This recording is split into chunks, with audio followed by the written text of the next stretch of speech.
बिस्मिल्लाहिर्रहमानिर्रहीम। आज के इस लेक्चर में हम बात करेंगे derivation of expression for equilibrium constant of A journal reaction. ये जो टॉपिक है ये क्लास 10th की केमिस्ट्री का टॉपिक है। तो लॉ ऑफ मास एक्शन के बाद जो इसका नंबर आता है तो इसमें स्टूडेंट बहुत ज़्यादा कंफ्यूज होते हैं, लेकिन ये बहुत ज़्यादा इजी है, सिर्फ थोड़ा सा समझे इसको तो डेरिवेशन ऑफ एक्सप्रेशन जो है फॉर इक्विलिब्रियम कांस्टेंट वो बहुत इजी हो जाएगा आपके लिए। So let's start.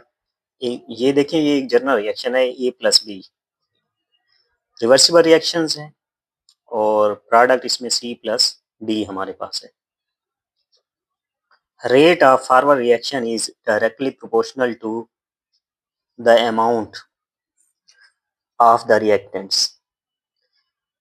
जितनी रिएक्टेंट्स की अमाउंट होगी उतनी ही जो स्पीड है केमिकल रिएक्शन की वो ज़्यादा होगी। जो हम अमाउंट लेते हैं केमिस्ट्री के अंदर, हम मोलर कंसेंट, केमिकल की जो अमाउंट है हम मोलर कंसेंट्रेशन में लेते हैं, तो इसलिए मैंने इसको आपको समझाने के लिए अमाउंट को बाहर लिखा और मोलर कंसेंट्रेशन को अंदर लिखा। हालांकि आप सिर्फ मोलर कंसेंट्रेशन भी लिख सकते हैं। Rate of forward reaction is directly proportional to the molar concentration of the reactants. It means that के रिएक्टेंट्स जितने हमारे पास ज़्यादा होंगे तो स्पीड ऑफ केमिकल रिएक्शन उतनी ज़्यादा होगी। Hence mathematically we can write it. अगर मैथमेटिकली इसी चीज़ को मैं लिखूं तो मैं ये लिख सकता हूँ कि रेट ऑफ फॉरवर्ड रिएक्शन जो है वो डायरेक्टली प्रोपोर्शनल है the molar concentration of A the molar concentration of B. By removing proportionality sign, हम ये प्रोपोर्शनैलिटी का जो साइन है इसको हम हटाएंगे।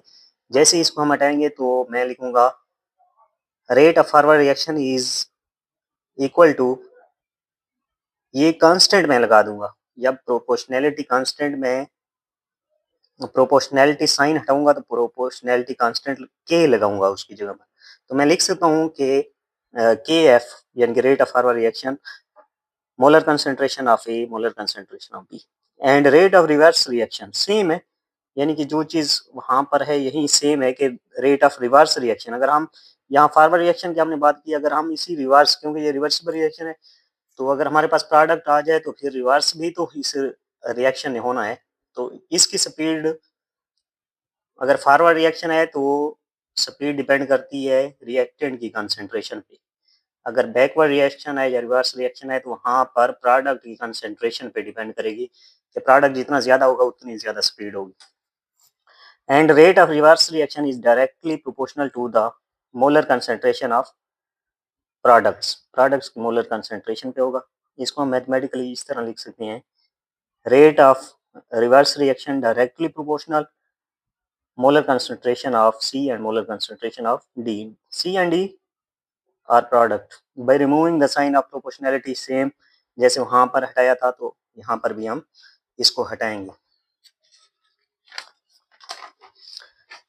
जैसे हम साइन इसका हटाएंगे तो मैं लिख सकता हूँ कि rate of reverse reaction is equal to, तो प्रोपोर्शनैलिटी कांस्टेंट लगाऊंगा।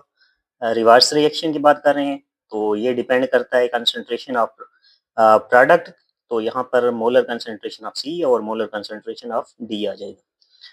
के F rate of forward reaction, rate constant for forward reaction. के एफ जो है ये के प्रोपोर्शनैलिटी कांस्टेंट है, तो हम कह सकते हैं कि rate constant for forward reaction, और के आर को हम कह सकते हैं rate constant for reverse reaction. अगर ये तो दूसरी सिचुएशन की बात थी, अगर एट इक्विलिब्रियम स्टेट की बात करें तो ये जो रेट ऑफ फॉरवर्ड रिएक्शन और रेट ऑफ रिवर्स रिएक्शन है ये इक्वल हो जाएंगे एट इक्विलिब्रियम, और इसको हम यही इस तरह से लिख सकते हैं, क्योंकि ये अगर आपस में बराबर हैं तो इनकी जगह में हम प्रोपोर्शनैलिटी कांस्टेंट भी तो लगा सकता हूँ, तो मैं इधर प्रोपोर्शनैलिटी कांस्टेंट लगाऊंगा, की एफ कर दूंगा। और मुझे पता है कि ये जो फॉरवर्ड रिएक्शन है ये डिपेंड किस पे कर रहा होता है, मोलर कंसंट्रेशन ऑफ ए पर और मोलर कंसंट्रेशन ऑफ बी। ए और बी क्या है, रिएक्टेंट्स है, तो ये बराबर हैं, तो यहाँ पर भी मैं लिख सकता हूँ कि प्रोपोर्शनैलिटी कांस्टेंट लगा के रेट ऑफ रिवर्स रिएक्शन लिखूंगा, और ये डिपेंड करेगा molar concentration of C and molar concentration of D, यानी कि प्रोडक्ट पे करेगा, और इसको मैं इक्वेशन 1 कह दूंगा। बहुत ईजी है, सिर्फ मैंने क्या किया कि ये जब बराबर है रेट ऑफ फॉरवर्ड रिएक्शन, जब बराबर है रेट ऑफ रिवर्स रिएक्शन के, तो आर एफ की जगह मैं के एफ भी लिख सकता हूँ और आर आर की जगह मैं के आर भी लिख सकता हूँ। तो सिंपल मैंने सिर्फ प्रोपोर्शनैलिटी कांस्टेंट लिखा है और बाकी इसके साथ रिएक्टेंट लिखे हैं और इसके साथ मैंने प्रोडक्ट लिखा है, तो इसको मैंने कह दिया इक्वेशन 1 बन गई। और इसको इस तरह से भी मैं लिख सकता हूँ कि के एफ को मैं रेट ऑफ फॉरवर्ड रिएक्शन, इसके नीचे मैं लिख दूंगा rate of reverse reaction is equal to कर दूंगा। ये लिखने का हमेशा तरीका होता है कि प्रोडक्ट हमेशा ऊपर चले जाएंगे और रिएक्टेंट हमेशा नीचे लिखे जाएंगे। तो यहाँ पर प्रोडक्ट मैं लिख दूंगा ऊपर, तो molar concentration of C, molar concentration of D और डिवाइडेड बाई इधर नीचे इसके लिखूंगा मोलर कंसंट्रेशन ऑफ ए और मोलर कंसंट्रेशन ऑफ बी। तो इसको मैं इक्वेशन 2 बना देता हूँ। वेयर के एफ, ये जो के एफ है और ये के आर है, वेयर के एफ और के R is equal to K सी।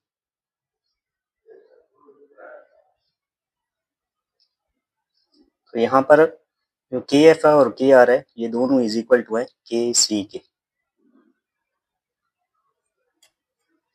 के सी क्या है? Equilibrium constant.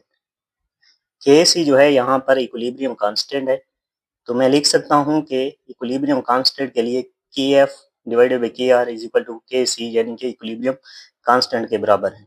So we can write equation 2 as, तो इसी दूसरी इक्वेशन को अगर मैं कह रहा हूँ कि के एफ और के आर जो है बराबर हैं के सी के, तो मैंने यहाँ पर बताया था कि के एफ और के आर जो है ये इसके भी बराबर हैं, यानी कि प्रोडक्ट डिवाइडेड बाई रिएक्टेंट के बराबर है।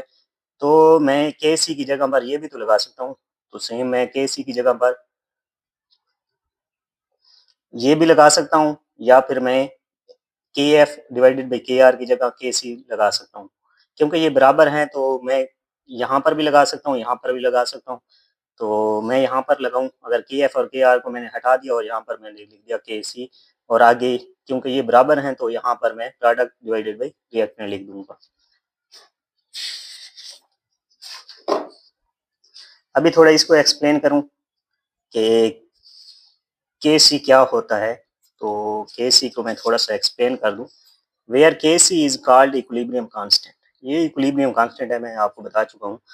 के C is the ratio of concentration of products and the concentration of the reactants. असल में के सी क्या है कि ये मिकदार है, अमाउंट है, कंसेंट्रेशन है, मोलर कंसेंट्रेशन है किस चीज़ की, यानी कि प्रोडक्ट की, और कंसेंट्रेशन है किस चीज़ की, रिएक्टेंट की, यानी कि रिएक्टेंट की कंसेंट्रेशन और प्रोडक्ट की कंसेंट्रेशन, इनको हम कहते हैं के सी। के C is equal to product की कंसेंट्रेशन, ये मोलर कंसेंट्रेशन है, और डिवाइडेड बाई रिएक्टेंट की कंसेंट्रेशन, और हमेशा मोलर कंसेंट्रेशन इसके ऊपर रहेगी।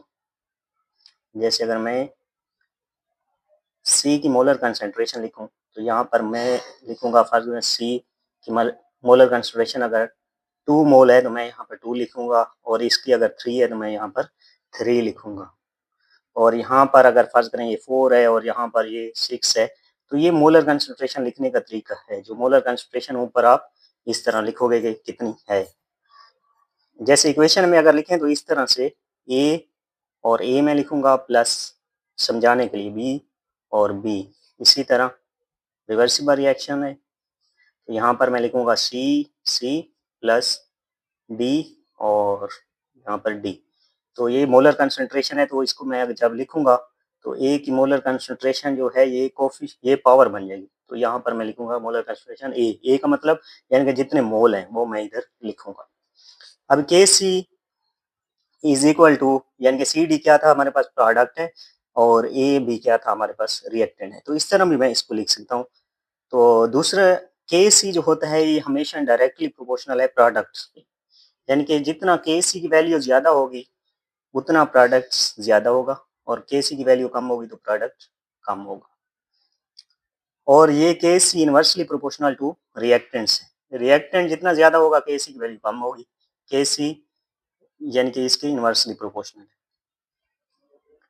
तो यहाँ पर देखें products divided by reactant is equal to reaction coefficient, इन दोनों को हम मिला के कहते हैं क्यू सी।